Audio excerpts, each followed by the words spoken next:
اما المقدمة ففي المبادئ التي يجب تقديمها لتوقف المسائل عليها وفيها فصول ثلاثة. فصل: النحو علم بأصول يعرف بها أحوال أواخر الكلم الثلاث من حيث الإعراب والبناء وكيفية تركيب بعضها مع بعض، والغرض منه صيانة الذهن عن الخطأ اللفظي في كلام العرب، وموضوعه الكلمة والكلام. گزشتہ سبق میں صاحب ہدایت النحو نے آپ کو بتایا تھا کہ قافیہ جو تھی اس کی عبارت واضح نہیں تھی، اس کے اندر مثالیں ہر مسئلے کی ذکر نہیں تھیں، اور جس کی وجہ سے ابتدائی طلباء کے لیے اس کا سمجھنا مشکل تھا. تو ضرورت تھی کہ ایک ایسی کتاب لکھی جائے جو قافیہ سے پہلے طلباء کو پڑھائی جائے، جس کی عبارت واضح ہو، جس میں ہر مسئلے کے ساتھ اس کی خوب مثالیں بھی ذکر کی گئی ہوں، تاکہ طالب علم کو وہ باتیں آسانی سے سمجھ میں آ جائیں اور پھر اس کے اندر قافیہ سمجھنے کی استعداد پیدا ہو جائے بھائی. اور پھر بتلایا تھا کہ میں نے اپنی اس کتاب کو قافیہ کی ترتیب پر لکھا ہے، واضح عبارت کے ساتھ مثالیں ذکر کی ہیں، دلیلیں اور علتیں میں نے ذکر نہیں کی تاکہ کہیں ابتدائی طالب علم کا ذہن تشویش میں نہ پڑ جائے اور اسے مسائل ہی سمجھ میں نہ آئیں. اور میں نے اس کتاب کو مترتیب دیا ہے ایک مقدمے پر اور 3 اقسام پر. تو اب وہ مقدمہ آگے شروع ہو رہا ہے.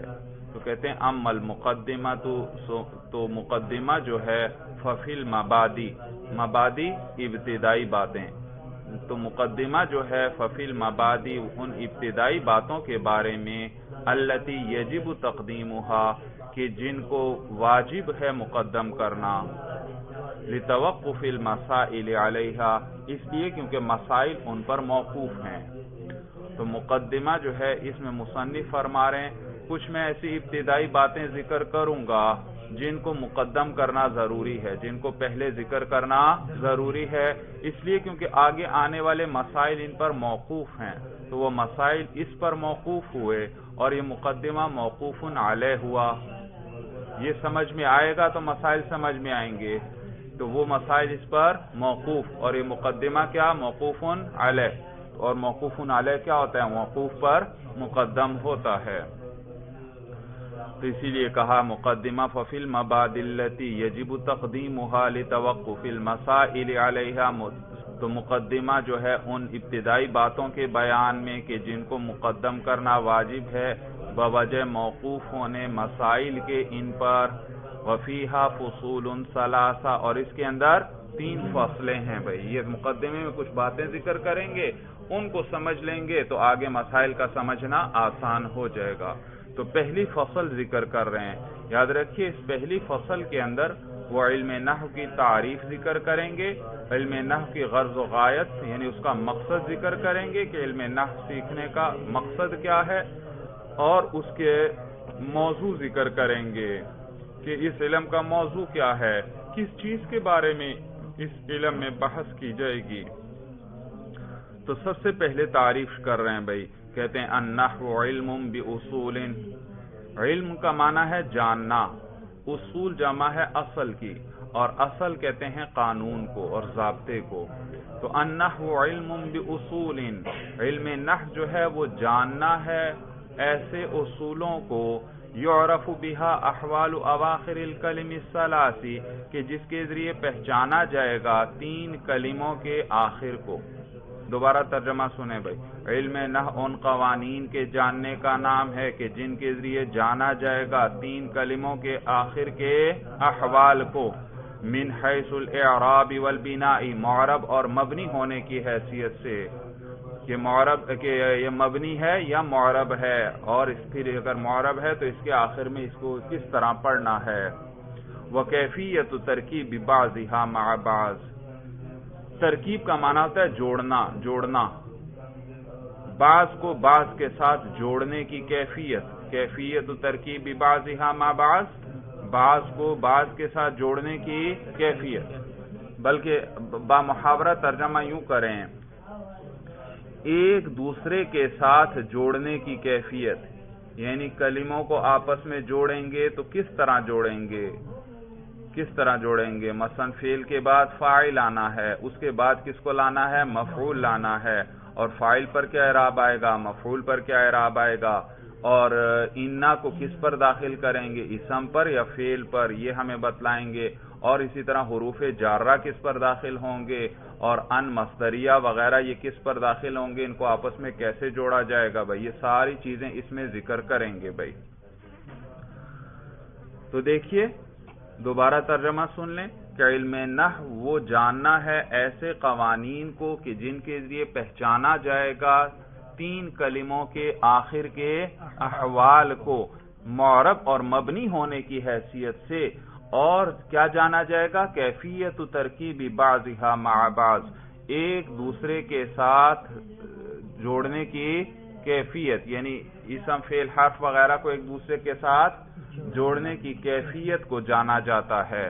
یاد رکھیے یہ کیفیت کا عطف ہو رہا ہے احوال پر، کس پر؟ احوال۔ علم نحو وہ جاننا ہے ایسے قوانین کا، یعرف بہا کہ اس کے ذریعے جانا جاتا ہے، کس چیز کو؟ تین کلموں کے احوال کو اور ان کے جوڑنے کی کیفیت کو، اس کو جانا جاتا ہے۔ وہ کیفیت ترکیب بعضھا مع بعض، اور ایک دوسرے کے ساتھ جوڑنے کی کیفیت کو جانا جاتا ہے۔ والغرض منہ، اور غرض جو ہے منہ اس علم کے ذریعے، اس علم نحو کے ذریعے، یعنی اس کی غرض کیا ہے، اس کا مقصد کیا ہے، اس کا فائدہ کیا ہے؟ کہتے ہیں صیانت الذہن عن الخطأ اللفظی فی کلام العربی۔ صیانت کا معنی بچانا، حفاظت کرنا، کہ اس کا مقصد جو ہے اس علم کا صیانت الذہنی، وہ ذہن کو بچانا ہے، عن الخطأ اللفظی، لفظی غلطی سے، فی کلام العربی، کس کے اندر؟ عربی کلام، عرب کا جو کلام ہے، عرب کی جو زبان ہے، اس کے اندر ذہن کو لفظی غلطی سے بچانا، یہ اس علم کا مقصد ہے۔ کہ یہ علم آپ کو آتا ہوگا تو آپ کو پتا چلے گا کہ اس لفظ پر رفع پڑھنا ہے، نصب پڑھنا ہے یا جر پڑھنا ہے، تو یہ اس علم کے ذریعے پتا چلے گا۔ سوال پیدا ہوتا ہے کہ ہم تو بہت سے طلباء کو دیکھتے ہیں وہ اس علم کو پڑھ کر آئے ہوتے ہیں، لیکن وہ پھر بھی کیا کرتے ہیں؟ کلام عرب میں غلطی کرتے ہیں، انہیں پتہ نہیں چلتا کہ کہاں رفع پڑھنا ہے، کہاں نصب پڑھنا ہے اور کہاں جر پڑھنا۔ اور آپ نے تو ہمیں کیا بتلایا کہ علم جو پڑھ لے گا وہ اس کی غلطیوں سے، کلام عرب میں اس کی غلطیوں سے یہ علم حفاظت کرے گا۔ تو جواب یہ کہ بھئی وہ علم اور اس کے قوانین ذہن میں حاضر بھی ہونے چاہیے، ذہن میں حاضر ہوں گے تو وہ غلطی سے بچائیں گے۔ اگر وہ ذہن میں حاضر ہی نہیں ہے، یعنی طالب علم پڑھ کے اور ان کو بھول گیا ہے، پھر تو یہ غلطی سے حفاظت بھی نہیں کریں گے۔ بھائی بات سمجھ میں آ گئی؟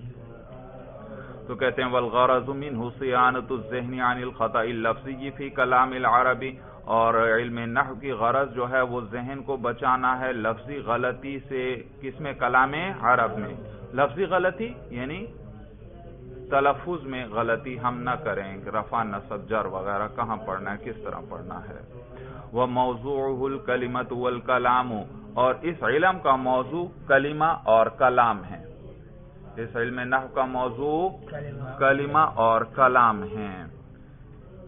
اس پر اشکال ہوتا ہے، اعتراض ہوتا ہے کہ یہ تو صاحب ہدایت النحو نے دو موضوع ذکر کر دیے اس علم کے، حالانکہ کسی علم کا موضوع ایک چیز ہوا کرتی ہے، تو جب دو موضوع آ گئے تو اس کا تو مطلب یہ ہے کہ یہ دو علم ہیں بھائی، دو علم، حالانکہ نحو دو علم تو نہیں، نحو تو ایک ہی علم ہے۔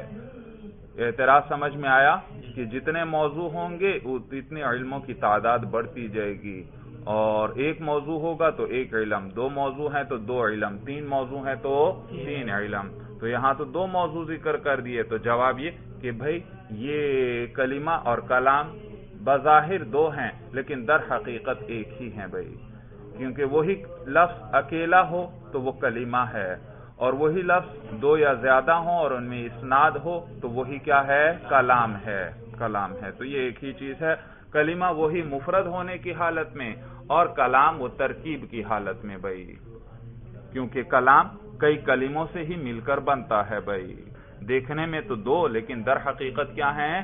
ایک ہی ہیں بھائی۔ آگے دیکھیے، فصل الکلمۃ لفظ وضع لمعنی مفرد۔ الکلمۃ لفظ وضع، سب سے پہلے تو وضع کا معنی سمجھ لو، وضع کسے کہتے ہیں؟ انہوں نے تعریف کیا کہ کلمہ ایسا لفظ ہے جس کو وضع کیا گیا ہو مفرد معنی کے لیے۔ وضع کا معنی سمجھ لیں بھائی، وضع کسے کہتے ہیں؟ یاد رکھیے، وضع کا معنی ہے مقرر کرنا۔ وضع کا کیا معنی ہے؟ مقرر کرنا۔ دیکھو، ہر زبان والوں نے ہر معنی کے لیے کوئی لفظ مقرر کیا ہوتا ہے۔ مثلا یہ جو آپ دیکھ رہے ہیں، یہ دیوار بھائی، دیوار تو یہ جو اینٹوں سے بنی ہوئی سیدھی دیوار کھڑی ہے، اس کو اردو زبان والے کیا کہتے ہیں؟ دیوار بھائی۔ اس کے لیے انہوں نے دیوار کا لفظ مقرر کیا ہوا ہے۔ اور اسی طرح وہ برتن جس میں ہم پانی پیتے ہیں اس کو گلاس کہتے ہیں، اس کے لیے کیا لفظ مقرر کیا ہے؟ گلاس۔ جیسے ہی گلاس کہا، فوراً آپ کے ذہن میں وہ برتن آ گیا جس میں پانی پیا جاتا ہے۔ اور اسی طرح وہ برتن جس میں چائے پی جاتی ہے اس کا نام انہوں نے پیالی رکھا یا کپ رکھا بھائی، سمجھ؟ تو جیسے وہ لفظ بولیں وہ آپ کے ذہن میں آتا ہے، کیونکہ اس معنی کے لیے یہ لفظ مقرر کیا ہوا ہے۔ اسی طرح دیکھو، آسمان پر یہ جو گول جسم چمک رہا ہے اور جس کی وجہ سے دن کا اجالا ہے ہر طرف، اس کا نام اردو زبان والوں نے کیا مقرر کیا ہے؟ سورج۔ اس کو سورج، جیسے ہی میں لفظ سورج کہتا ہوں فوراً آپ کے ذہن میں یہ گول ٹکیا، چمکدار روشن ٹکیا آ جاتی ہے بھائی۔ بات سمجھ میں آئی بھائی؟ تو یہ دیکھو، ہر زبان والوں نے ہر ذات کے لیے یا ہر معنی کے لیے کوئی ایک لفظ مقرر کیا ہوتا ہے، اور یہ مقرر کرنا کیا کہلاتا ہے؟ وضع کہلاتا ہے۔ یعنی اس زبان والوں نے اس لفظ کو اس معنی کے لیے وضع کیا ہے۔ دیوار کہیں تو یہ والا معنی ذہن میں آتا ہے، گلاس کہیں تو وہ والا معنی ذہن میں آتا ہے۔ سورج سمجھ میں آ گئی؟ لیکن یہی لفظ اگر آپ کسی عرب کے سامنے کہیں اس کو کچھ سمجھ میں نہیں آئے گا، اس لیے کیونکہ انہوں نے ان چیزوں کے لیے یہ لفظ وضع نہیں کیے، یہ لفظ مقرر نہیں کیے، ان کی اپنی زبان ہے۔ انہوں نے سورج کے لیے شمس کا لفظ مقرر کیا ہوا ہے، انہوں نے دیوار کے لیے جدار کا لفظ مقرر کیا ہوا ہے بھائی۔ بات سمجھ میں آ رہی ہے؟ تو ہر زبان والوں نے چیزوں کے لیے اور معنی مختلف معانی کے لیے اپنے اپنے لفظ مقرر کیے ہوئے ہوتے ہیں۔ اس مقرر کرنے کو کیا کہتے ہیں؟ وضع۔ یہ جو ایک لفظ کو ایک معنی کے لیے یا ایک ذات کے لیے مقرر کر دیا جائے، اسے کیا کہتے ہیں؟ وضع کہتے ہیں، وضع کہتے ہیں۔ تو تعریف اب دیکھیے، الکلمۃ لفظ وضع لمعنی مفرد، کلمہ ایسا لفظ ہے جس کو مقرر کیا گیا ہو، یعنی وضع کیا گیا ہو، یعنی مقرر کیا گیا ہو، لمعنی مفرد، مفرد معنی کے لیے، کسی مفرد معنی۔ یعنی معلوم ہوا کلمہ ایسا لفظ ہوگا جس کا کوئی معنی ہوگا، کلمہ ایسا لفظ ہوگا بھئی۔ ایک ہے لفظ، لفظ وہ ہے جس پر ہم تلفظ کرتے ہیں، زبان سے بولتے ہیں، چاہے معنی ہو چاہے معنی نہ ہو۔ مثلا میں اردو میں استعمال کرتے ہیں روٹی شوٹی یا روٹی ووٹی۔ اب دیکھو، روٹی یہ تو مقرر ہے، اس کا تو معنی ہے، لیکن اگلا لفظ ووٹی یا شوٹی بولتے ہیں، اس کا کوئی معنی نہیں، لیکن یہ لفظ ہے کیونکہ ہم اس پر کیا کر رہے ہیں؟ تلفظ کر رہے ہیں۔ تو لفظ کسے کہتے ہیں؟ جس کا زبان پر تلفظ کیا جائے۔ تو لفظ عام ہے، اس کا ہو سکتا ہے اس کا کوئی معنی ہو سکتا ہے اس کا کوئی معنی نہ ہو، لیکن انہوں نے لفظ کے ساتھ وضع کی قید لگا دی۔ ایسا لفظ جس کا کوئی معنی ہو، جو کسی معنی کے لیے یا کسی چیز کے لیے مقرر کیا گیا ہو، اس کو کیا کہتے ہیں؟ کلمہ۔ معلوم ہوا کلمہ ہمیشہ وہ ایسے لفظ کو کہیں گے جس کا کوئی معنی ہوگا، اگر معنی نہیں تو اس کو کلمہ بھی نہیں کہیں گے۔ بات سمجھ میں آ گئی؟ اب یاد رکھیے بھائی، لفظ نکرہ آیا، نکرہ آیا. بھئی معرفہ کی اقسام آپ نے پڑھی ہوں گی. معرفہ 6-7 قسمیں معرفہ کی. ضمیر وہ بھی کیا ہے؟ ضمیریں بھی معرفہ، اس میں اشارہ بھی معرفہ، اور اس میں موصول بھی معرفہ، اور اسی طرح علم کسی کا نام جو ہوتا ہے زید عمر بکر، یہ بھی کیا ہے؟ معرفہ. اور اسی طرح جس اسم پر الف لام داخل ہو جائے الرجل، یہ بھی کیا ہے؟ معرفہ. اور ان میں سے کسی کی طرف کوئی اسم مضاف ہو جائے وہ بھی کیا ہوتا ہے؟ معرفہ. غلام ھذا، دیکھو غلام کا لفظ نکرہ ہے لیکن وہ مضاف ہے کس کی طرف؟ ھذا کی طرف. ھذا اس میں اشارہ ہے اور وہ معرفہ ہے. اور معرفہ کی طرف جو لفظ مضاف ہو جائے وہ بھی کیا بن جاتا ہے؟ معرفہ.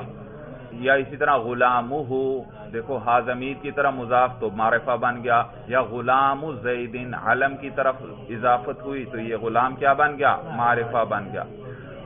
تو یہ معرفہ کی اقسام آپ نے پڑھ لی ہیں بھائی. تو یہ لفظ بھائی دیکھیے، لفظ نکرہ آیا. لفظ کیا آیا؟ نکرہ. یاد رکھیے ضابطہ، نکرہ کے بعد فعل آ جائے تو وہ اس کی صفت بنتا ہے. لفظ نکرہ ہے اور وضع اس کے بعد فعل آیا، تو نکرہ کے بعد فعل آئے تو وہ عموماً اس کی کیا بنتا ہے؟ صفت بنتا ہے. اور دیکھیے یہاں لفظ نکرہ ہے، یہ اس میں اشارہ بھی نہیں، یہ ضمیر بھی نہیں، یہ اس میں موصول بھی نہیں، اس پر الف لام بھی نہیں داخل، یہ کسی کا نام بھی نہیں ہے. صورت سمجھ میں آ گئی؟ اور ان میں سے کسی کی طرف مضاف بھی نہیں، تو یہ لفظ ہوا نکرہ. اور نکرہ کے بعد کیا آ گیا؟ فعل. اور نکرہ کے بعد فعل آئے تو اس نکرہ کے لیے کیا بنتا ہے؟ صفت. تو پھر اس کا ترجمہ یاد رکھیے بھائی، نکرہ جو ہے نکرہ کے بعد اگر صفت آ جائے تو اس کے 2 طریقے ہیں ترجمہ کرنے کے. عربی میں صفت مؤخر ہوتی ہے لیکن اردو میں صفت مقدم ہو جاتی ہے. مثلا دیکھیے رجل شجاع، رجل کا معنی آدمی مرد اور شجاع کا معنی بہادر. تو عربی میں دیکھو رجل موصوف پہلے ہے اور شجاع اس کی صفت بعد میں ہے، لیکن اسی کا آپ اردو میں ترجمہ کریں تو آپ کہیں گے بہادر آدمی. دیکھو وہ بہادر کا لفظ عربی میں مؤخر تھا اور آدمی کا لفظ مقدم تھا، لیکن اردو میں اس کا برعکس کر دیا، بہادر کو مقدم کر دیا اور آدمی کو مؤخر. تو اردو میں موصوف صفت کا ترجمہ کس طرح کرتے ہیں کہ صفت کو موصوف پر مقدم کر دیتے ہیں. ایک طریقہ یہ ہے. دوسرا طریقہ یہ ہے نکرہ کے اندر موصوف صفت کا ترجمہ کرنے کا کہ آپ صفت کو مقدم نہ کریں. عربی میں موصوف مقدم تھا اور صفت مؤخر. اردو میں بھی آپ اسی طرح رکھتے ہیں، موصوف کو مقدم ہی رکھتے ہیں اور صفت کو مؤخر ہی رکھتے ہیں، لیکن پھر موصوف سے پہلے ایسا یا ایسی کا لفظ لے آتے ہیں. صورت سمجھ میں آ گئی؟ تو دیکھیے رجل شجاع،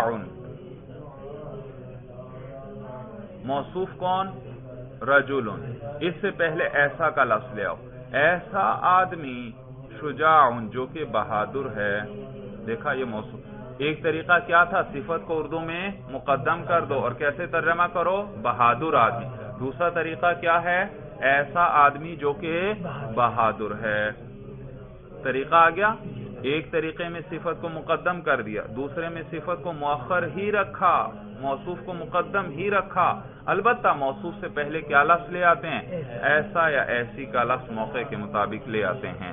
تو یہاں پر بھی دیکھیے لفظ نکرہ آیا اور نکرہ کے بعد فعل آیا، اور آپ نے ضابطہ پڑھ لیا نکرہ کے بعد فعل آئے تو وہ عموماً اس کے لیے کیا بنتا ہے؟ صفت. تو یہاں اس موقع پر یہ دوسرا طریقہ استعمال کر لیتے ہیں ترجمہ کرنے کا.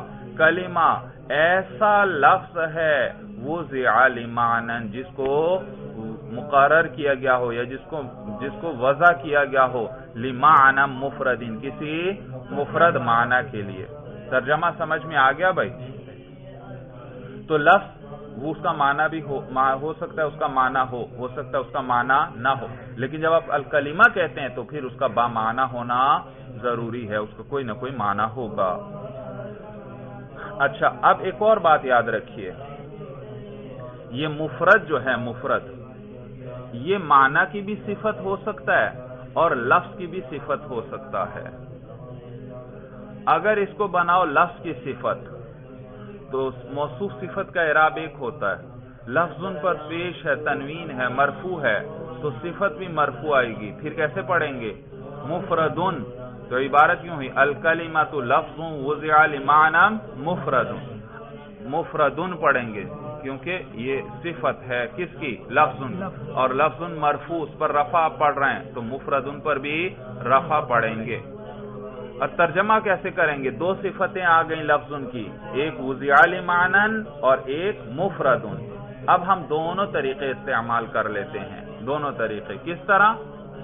ایک صفت کو لفظ پر مقدم کر دیں گے اور ایک کے لیے ایسا کا لفظ لے آئیں گے.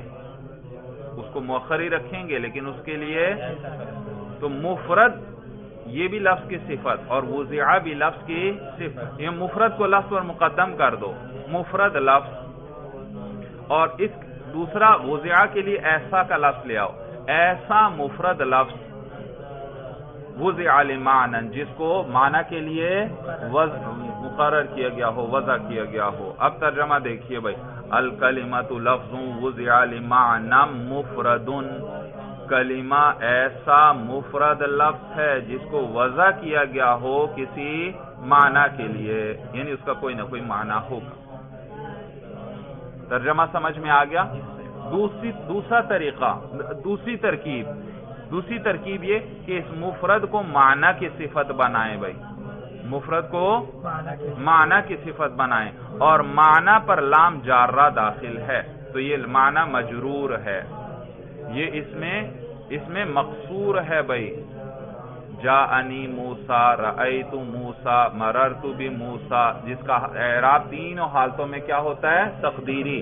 اور یہ معنن کے آخر میں الف موجود تھا لیکن وہ اجتماع ساکنین سے گر گیا ہے. بھائی اجتماع ساکنین سے دیکھو لام داخل ہوا اور لام جارہ ہے اور حرف جر کیا کرتا ہے؟ اپنے بعد والے اسم کو جر دیتا ہے.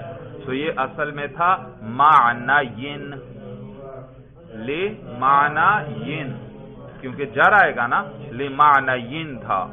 اور اس کے آخر میں تنوین بھی آ رہی ہے، لمعنین، تنوین آ رہی ہے یا نہیں؟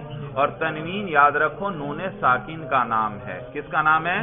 نون ساکن کا نام ہے. کس طرح نون ساکن کا نام ہے؟ دیکھو میں آپ کے سامنے ایک لفظ لکھتا ہوں، غور سے آپ نے اس کو دیکھنا ہے اور پھر اس کو پڑھنا ہے. میں نے آپ کے سامنے لکھی زا، اور پھر میں نے لکھی یا اور اس کے ساتھ دال بھی ملا دیا، زا یا دال، اور پھر اس دال کے اوپر میں نے دو پیش لگا دیے یعنی تنوین لگا دی. اب اس کو ذرا پڑھو، زیدن. بھائی یہ نون آپ آخر میں کہاں سے پڑھ رہے ہیں؟ میں نے تو صرف زا یا اور دال لکھی لیکن آپ کیا پڑھ رہے ہیں؟ زیدن. آپ نون بھی آخر میں پڑھ رہے ہیں دال کے بعد، زیدن. معلوم ہوا یہ جو نون ہے یہ کیا ہے؟ دراصل وہ تنوین ہے جو اس کے اوپر میں نے لکھی. بھائی تو معلوم ہوا تنوین کس چیز کا نام ہے؟ نون ساکن، اور یہ نون ساکن ہے آخر میں آ رہا ہے تو یہ تنوین ہے. بھائی تو لہذا یہ کیا تھا؟ لمعنین، لمعنین، اور یا کے نیچے تنوین ہے، یعنی یوں کہو یا کے بعد ایک نون ساکن ہے، یا کے بعد ایک. اور آپ نے صرف کے اندر ضابطہ پڑھا ہے کہ وہ یا متحرک ہوں، قالا میں پڑھا ہوگا قالا کا قانون. بھائی اور اسی طرح رما میں رما وہ یا متحرک ہو اور ما قبل والے حرف پر فتحہ ہو یعنی زبر ہو تو اس وہ اور یا کو الف سے بدلتے ہیں. جیسے قالا اصل میں قوالا تھا، وہ متحرک ہے یعنی اس پر حرکت ہے اور ما قبل میں قاف پر زبر ہے تو اس وہ کو کس سے بدل دیا؟ الف سے. کیا بن گیا؟ قالا ہوا. اسی طرح رما اصل میں کیا تھا؟ راما یا متحرک تھی یعنی اس پر حرکت تھی اور ما قبل میں میم پر زبر تھی تو اس یا کو کس سے بدل دیا؟ الف سے. تو کیا بن گیا؟ رما. تو یہاں بھی وہی قانون لگے گا، لمعنین. اب یا کے نیچے حرکت ہے یا ساکن ہے؟ لمعنین. یا کے نیچے کسرہ ہے، یا متحرک ہے اس وقت، اس پر حرکت ہے، اور اس سے ماقبل جو نون ہے اس پر کیا ہے؟ فتحہ. تو وہی قانون لگ گیا، یا متحرک ماقبل فتحہ آیا تو اس کو کس سے بدلا؟ الف سے. الف سے. اور آخر میں وہ تنوین والا نون بھی ہے تو کیا بن گیا؟ لمعنان. کیا بن گیا؟ لمعنا. ین تھا یا الف سے بدل گئی، کیا بن گیا؟ لمعنان.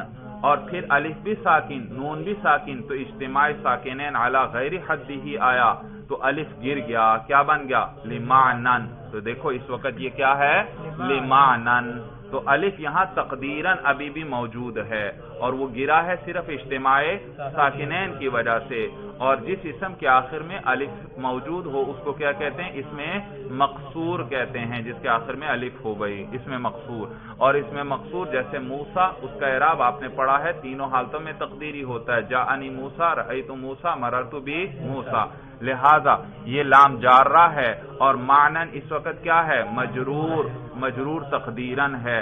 تو جب یہ مجرور ہے تو جب مفرد کو اس کی صفت بنا رہے ہیں تو وہ بھی کیا ہوگا؟ مجرور. لیکن اس کے آخر میں تو الف نہیں ہے، لہذا اس پر اعراب آئے گا اور اس پر کسرہ آئے گا. لمعنم مفردن. بات سمجھ میں آ رہی ہے؟ تو لمعنم مفردن. تو اب کیسے پڑھیں گے؟ الکلمۃ لفظ وضع لمعنم مفردن. مفردن سنتے ہی آپ کو پتا چل گیا یہ مفرد کو میں نے کس کی صفت بنایا ہے؟ معنی کی. شاباش. اور اگر میں یوں پڑھوں الکلمۃ لفظ وضع لمعنم مفردن، سنتے ہی آپ کو پتا چل گیا کہ مفرد کو میں نے کس کی صفت بنایا؟ لفظ کی، کیونکہ وہ بھی مرفوع یہ بھی مرفوع. تو پہلے ہم نے صفت بنایا تھا لفظ کی اور کیا ترجمہ کیا تھا؟ کلمہ ایسا مفرد لفظ ہے جس کو وضع کیا گیا ہو کسی معنی کے لیے. اور اگر آپ مفرد کو صفت بناتے ہیں معنی کی، لمعنم مفردین، اب ترجمہ یوں ہوگا. اب مفرد کا لفظ پر مقدم نہیں کرنا، کیونکہ مفرد لفظ کی بات نہیں ہو رہی، مفرد معنی کی بات ہو رہی ہے، مفرد معنی کی صفت ہے. تو اب یوں کریں گے الکلمۃ لفظ، کلمہ ایسا لفظ ہے وضع لمعنی مفردن جس کو وضع کیا گیا ہو کسی مفرد معنی کے لیے، کسی ایک معنی کے لیے. بات سمجھ میں آ گئی بھائی؟ وَهِيَ مُنْحَصِرَةٌ فِي ثَلَاثَةِ أَقْسَامٍ اسم وفعل وحرف. اور ہیا ضمیر راجع ہے کلمہ کو. انحصر ینحصر کے معنی ہوتے ہیں بند ہونے کے. اور یہ جو کلمہ ہے منحصرتن یہ بند ہے فی ثلاثت اقسام تین قسموں میں، یعنی اس کی تین ہی قسمیں ہیں، چار قسمیں نہیں، یہ تین قسموں میں بند ہے. تو کہتے ہیں وہی منحصرتن فی ثلاثت اقسام، اور یہ کلمہ جو ہے یہ بند ہے تین قسموں میں، اور وہ تین قسمیں یہ ہیں اسم ایک اسم ہے، وفعل اور فعل ہے، وحرف اور حرف ہے. تو اس کو پڑھیں گے ایسے بھائی اسم و فعل و حرف. کیوں بھائی؟ وجہ یہ کہ اسم کے آخر میں تنوین ہے، اور تنوین کس چیز کا نام؟ نون ساکن کا نام. فعل کے آخر میں بھی تنوین ہے، اور تنوین کس چیز کا نام؟ نون ساکن کا. اور اس نون ساکن کے بعد واو آ رہا ہے، اسم و فعل، تو واو آ رہا ہے. اور آپ نے صرف میں قانون پڑھا ہوگا کہ حروف یرمیلون یعنی یا، را، میم، لام، واو، نون، حروف یرمیلون یا، را، میم، لام، واو، نون، ان حروف سے پہلے اگر نون ساکن آ جائے تو اس نون کو بھی اسی حرف کی جنس سے بدل کر اس میں ادغام کر دیا جاتا ہے. تو یہاں بھی کیا آیا؟ اسم، آخر میں کیا آیا؟ نون ساکن، اور اس کے بعد کیا آیا؟ واو. اور واو حروف یرمیلون میں سے ہے. دیکھو یرمیلون اس میں واو آ رہا ہے یا نہیں؟ تو اس واو سے پہلے کیا آیا؟ نون ساکن. اور ضابطہ کیا پڑا کہ جب ان حروف سے پہلے نون ساکن آئے تو نون کو بھی اسی حرف میں بدل کر اس میں ادغام کریں گے. تو اس نون کو بھی واو کر کے واو میں ادغام کر دیا. جو حرف آ رہا ہوگا اسی کی طرح اس کو بدل دیں گے نون کو. تو اس نون کو کے بعد کیا تھا؟ واو. تو اس نون کو بھی کس سے بدلا؟ واو سے. اور پھر دو واو آ گئے تو دونوں کا آپس میں کیا کر دیا؟ ادغام. تو کیسے پڑھیں گے؟ اسم و فعلون، اسم و فعلون و حرف. طریقہ سمجھ میں آ گیا؟ فعلون کے بعد بھی اسی طرح نون کو واو کر کے واو میں ادغام کیا گیا. تو کہتے ہیں یہ کلمہ جو ہے بند ہے فی ثلاثت اقسام تین اقسام میں، اسم و فعل و حرف، اسم اور فعل اور حرف. آگے وجہ حصر ذکر کر رہے ہیں بھائی. وجہ حصر وجہ حسر یعنی یہ جو کلمہ کی 3 ہی قسمیں کیوں بنائی گئیں، 4 قسمیں کیوں نہیں بنائیں، 5 قسمیں کیوں نہیں بنائیں، تو اس کی وجہ ذکر کرنے لگے ہیں۔ حسر کا معنی بند کرنا، تو اس کو 3 ہی قسموں میں کیوں بند کیا، یعنی 3 ہی قسمیں کیوں بنائیں، اس کی وجہ ذکر کریں گے، اور اس کو کیا کہتے ہیں؟ وجہ حسر، وجہ حسر کہتے ہیں کہ ان 3 قسم، اس کی 3 ہی قسمیں کیوں ہے۔ کہتے ہیں لِأَنَّهَا إِمَّا أَلَّا تَدُلَّ عَلَى مَعْنًى فِي نَفْسِهَا، اس لیے کیونکہ ہا ضمیر راجع ہے کلمہ کو، اس لیے کیونکہ یہ کلمہ جو ہے اما اللہ تدل، یا تو یہ دلالت نہیں کرے گا علی معنن، کسی معنی پر، کسی ایسے معنی پر، فی نفسہا جو اس کی ذات میں ہو، ذات، یاد رکھیے یہ فی بمانے با کے ہے، تو ترجمہ یوں ہوگا کہ اللہ یا تو کلمہ جو ہے وہ دلالت نہیں کرے گا علی معنن فی نفسہا ای بنفسہا، یعنی خود بخود، خود کسی معنی پر دلالت نہیں کرے گا یا خود دلالت کرے گا۔ 2 ہی صورتیں بنتی ہیں نا، یا تو کلمہ خود کسی معنی پر دلالت کرے گا یا خود دلالت نہیں کرے گا۔ اگر خود دلالت نہیں کرتا تو وہ حرف ہے، حرف ہے، حرف خود اکیلا کسی معنی پر دلالت نہیں کرتا جب تک اس کے ساتھ کوئی اور کلمہ نہ ملایا جائے۔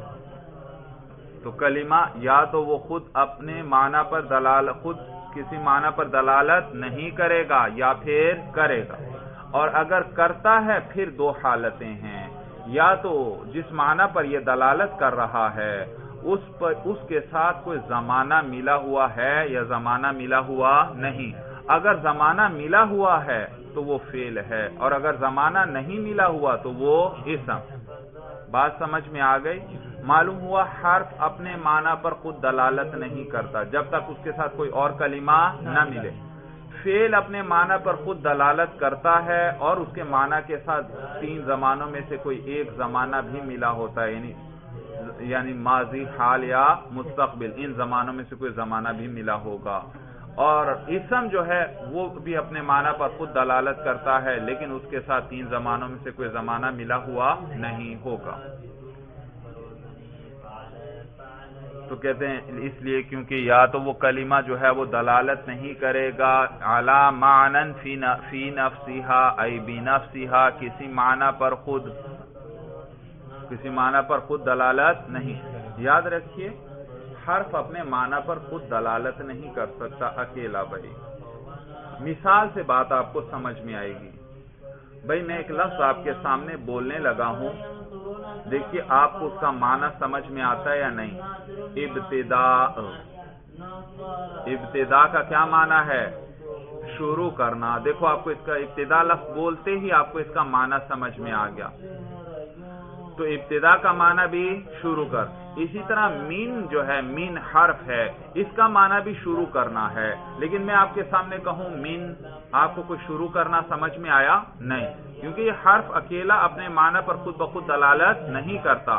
ہاں اس کے ساتھ 1-2 کلمے اور جوڑ دیں، اب شروع کرنے کا معنی سمجھ میں آئے گا۔ مثلا میں کہتا ہوں سرت من الدار الى المسجد، میں گھر سے مسجد تک گیا، مسجد کی طرف گیا۔ تو سرت من الدار، میں چلا، کہاں سے چلا؟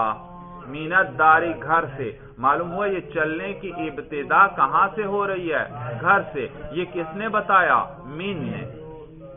کس نے بتایا؟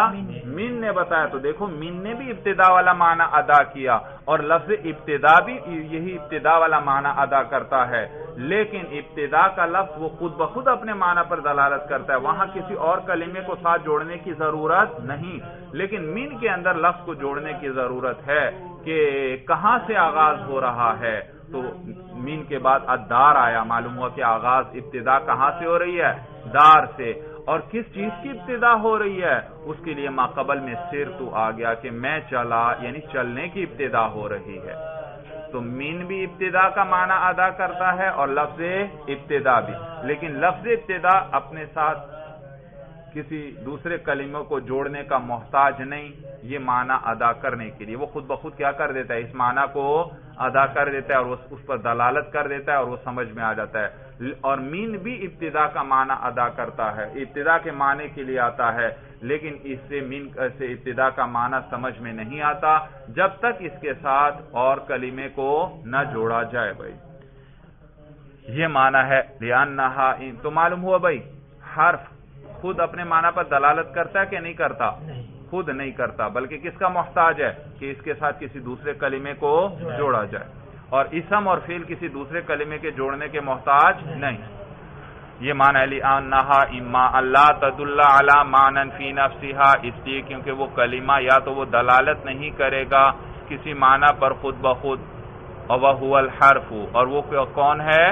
وہ حرف ہے، او تدل علی معنی فی نفسها، یا وہ کلمہ دلالت کرے گا علی معنی فی نفسها ای بنفسها، کسی معنی پر وہ دلالت کرے گا کسی معنی پر خود بخود، وَيَقْتَرِنُ مَعْنَاهَا بِأَحَدِ الْأَزْمِنَةِ الثَّلَاثَةِ، اور ملا ہوا ہوگا، اقترانہ کے معنی ملنے کے، اور ملا ہوا ہوگا معناها اس کلمے کا معنی بِأَحَدِ الْأَزْمِنَةِ الثَّلَاثَةِ تین زمانوں میں سے کسی ایک زمانے کے ساتھ، وَهُوَ الْفِعْلُ اور وہ فعل ہے، او تدل علی معنی فی نفسها، یا وہ کلمہ دلالت کرے گا کسی معنی پر فی نفسها ای بنفسها خود ہی، اور ولم یقترن معناها به، اور نہیں ملا ہوا ہوگا معناها اس کلمے کا معنی بھی کی ہا ضمیر راجع ہے احد الازمنۃ الثلاثہ کو، نہیں ملا معناها اس کلمے کا معنی، نہیں ملا ہوگا اس کلمے کا معنی بھی ای باحد الازمنۃ الثلاثہ تین زمانوں میں سے کسی زمانے کے ساتھ۔ اگر تین زمانوں میں سے کسی زمانے کے ساتھ اس کلمے کا معنی ملا ہوا ہو تو وہ فعل، اور اگر اپنے معنی پر خود دلالت تو کر رہا ہے لیکن تین زمانوں میں سے کسی معنی کے ساتھ وہ زمانہ ملا ہوا نہیں ہے تو وہ کیا ہے؟ اسم ہے۔ تو دوبارہ دیکھ لیں بھائی، او یہ اسم کے جو آخر میں بیان کر رہے ہیں، او تدل علی معنی فی نفسها، یا وہ کلمہ خود بخود کسی معنی پر دلالت کرے گا، ولم یقترن معناها به، اور ملا ہوا نہیں ہوگا اس کلمے کا معنی تین زمانوں میں سے کسی ایک کے ساتھ، وَهُوَ الْاسْمُ اور وہ اسم ہے۔ بھائی اسم ہے، بھائی یاد رکھیے وَهُوَ الْاسْمُ یوں نہیں پڑھنا، وَهُوَ الْاسْمُ یوں نہیں پڑھنا، بلکہ یہ لام کے نیچے کسرہ دے دیں گے، کسرہ پڑھیں گے۔ الف لام کا حمزہ بھی وصلی، وہ بھی گر جائے گا درمیان عبارت میں، آپ نے پڑھا ہوگا سنا ہوگا کہ حمزہ وصل جو ہوتا ہے وہ درمیان عبارت میں گر جاتا ہے، درمیان عبارت میں گر جاتا ہے، اور تو الف لام کا حمزہ وصلی وہ گر گیا، اور آگے اسم کا حمزہ بھی وصلی ہے وہ بھی گر گیا، تو اب لام رہ گیا، اور لام تو ساکن ہے، ال تھا نا، حمزہ شروع کا گر گیا تو لام کیا رہ گیا؟ میں پڑھتا ہوں القلم، القلم، دیکھو شروع میں حمزہ پر تو کیا ہے؟ زبر، اور لام کیا ہے؟ ساکن، تو یہ لام کیا ہوتا ہے؟ ساکن، تو یہاں بھی اسی طرح ہے،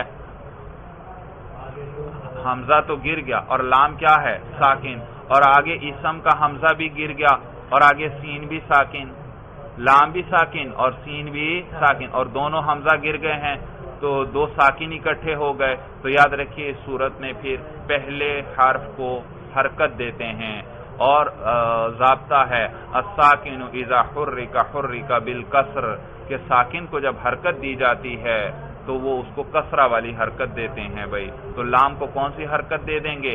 کسرہ والی، تو کیسے پڑھیں گے؟ لسم، اور سارا کیسے پڑھیں گے؟ وَهُوَ الْاسْمُ، سمجھ میں آیا طریقہ بھائی؟ تو کہتے ہیں وَهُوَ الْاسْمُ اور وہ اسم ہے۔ تو اب دیکھیے بھائی وجہ حسر انہوں نے ذکر کر دی، وجہ حسر کیا ذکر کی؟ کہ کلمہ یا تو اپنے معنی پر خود بخود دلالت کرے گا یا دلالت نہیں، اگر خود بخود دلالت نہیں کرتا وہ حرف ہے، اور اگر خود دلالت کرتا ہے تو پھر اس کے ساتھ 3 زمانوں میں سے کوئی زمانہ ملا ہوا ہوگا یا ملا ہوا نہیں. اگر ملا ہوا ہے تو وہ فعل ہے، اور اگر ملا ہوا نہیں تو وہ اسم ہے. تو یہ وجہ حصر ذکر کر دی، اور اسی سے آپ کو تینوں کی تعریف بھی سمجھ میں آ گئی.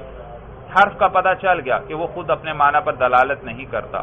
فعل کا پتہ چل گیا وہ خود اپنے معنی پر دلالت کرتا ہے اور 3 زمانوں میں سے کوئی زمانہ بھی اس کے ساتھ ملا ہوا ہوتا ہے.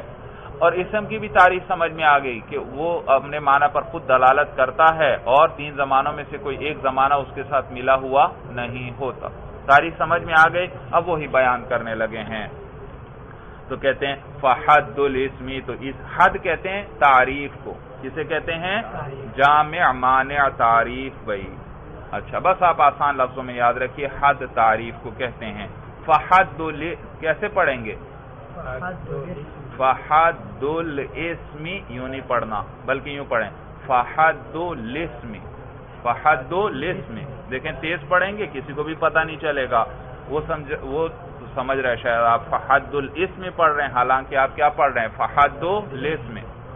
تو کہتے ہیں فحد الاسم، تو اسم کی تعریف جو ہے وہ یہ ہے کلمۃ تدل علی معنی فی نفسها غیر مقترن باحد الازمنۃ الثلاثہ عن الماضی والحال والاستقبال. دیکھو کلمۃ نکرہ آیا اور نکرہ کے بعد تدل فعل آیا، اور میں نے ابھی ضابطہ بتایا نکرہ کے بعد فعل آئے تو وہ عموماً اس کے لیے کیا بنتا ہے؟ صفت. اور پھر کیا کرتے ہیں ایسے موقع پر؟ ترجمہ کس طرح کرتے ہیں؟ ایسا موصوف سے پہلے ایسا یا ایسی. تو کہتے ہیں فحد الاسم، اسم کی تعریف جو ہے وہ یہ کلمۃ تدل، وہ ایسا کلمہ ہے، اسم ایسا کلمہ ہے، تدل علی معنی فی نفسها، جو دلالت کرتا ہے ایک معنی پر خود ہی، غیر مقترن باحد الازمنۃ الثلاثہ، ملا ہوا نہیں ہوتا 3 زمانوں میں سے. ہاں، وہ معنی 3 زمانوں میں سے کسی زمانے کے ساتھ ملا ہوا نہیں ہوتا. غیر مجرور پڑھا، غیر را کے نیچے کیا پڑھ رہے ہیں؟ کسرہ. معلوم ہوا یہ معنی کی صفت ہے، کیونکہ معنی پر علا جارہ داخل ہے، اور علا کیا کرتا ہے؟ جر دیتا ہے. تو معنی کیا ہوا؟ مجرور. مجرور ہے تو سوال پیدا ہو اس پہ جر کیوں نہیں آیا؟ جواب یہ کہ اس پہ جر، اس کا جر تقدیری ہے کہ یہ، کیونکہ یہ کیا ہے؟ اس میں مقصور ہے، اور اس کا اعراب تینوں حالتوں میں تقدیری آتا ہے. دوبارہ آپ ترجمہ سنو. اب معنی موصوف ہے اور غیر مقترنین کیا ہے؟ اس کی صفت. اور موصوف سے پہلے کیا لفظ لے کر آتے ہیں؟ ایسا. تو یہاں بھی ایسا لائیں گے، اور کلمہ سے پہلے بھی ایسا کا لفظ لائیں گے، کیونکہ اس کے آگے بھی تدل اس کی صفت ہے. تو دیکھیے فحد الاسم، تو اسم کی تعریف جو ہے کلمۃ ایسا کلمہ تدل علی معنی، جو دلالت کرتا ہے خود ہی ایسے معنی پر، غیر مقترن باحد الازمنۃ الثلاثہ، جو ملا ہوا نہیں ہوتا 3 زمانوں میں سے کسی ایک زمانے کے ساتھ. بھائی وہ 3 زمانے کون سے ہیں؟ کہتے ہیں اعن الماضی والحال والاستقبال، یعنی کہ ماضی، حال اور استقبال. اعنی کبھی یعنی کہہ دیتے ہیں اور کبھی اعنی. اعنی اصل میں متکلم کا صیغہ ہے. اعنی میری مراد یہ ہے، 3 زمانوں سے میری مراد ماضی، حال اور استقبال ہے. تو اعنی متکلم کا صیغہ، اس کے اندر انا ضمیر فاعل کی ہے، اور آگے الماضیہ والحال والاستقبال یہ اس کے لیے مفعول بن رہے ہیں، اور مفعول کیا ہوتا ہے؟ منصوب ہوتا ہے. ترجمہ سمجھ میں آ گیا بھائی؟ کَرَجُلٍ وَعِلْمٍ، جیسے کہ رجل اور علم. 2 مثالیں ذکر کر دیں اسم کی. دیکھو رجل بولتے ہی آپ کو معنی سمجھ میں آ گیا، اور زمانہ ساتھ کوئی نہیں ملا ہوا، تو یہ کیا ہے؟ اسم. اسی طرح علم کسے کہتے ہیں؟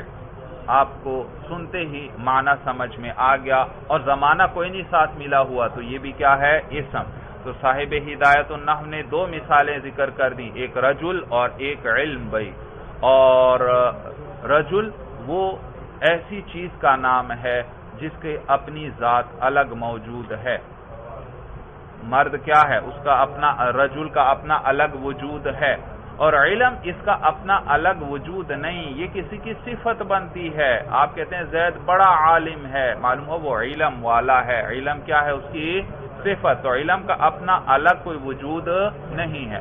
تو دو مثالیں ذکر کر دیں، ایک ایسی چیز کی جس کا اپنا الگ وجود ہے، اور ایک ایسی چیز کی جس کا اپنا الگ وجود نہیں، وہ غیر کی صفت بنتا ہے، اس کے ساتھ قائم ہوتا ہے۔ چلیے بس کریں، بس بھائی، ھذا ھو المرام، اللہ اعلم بحقیقت الکلام۔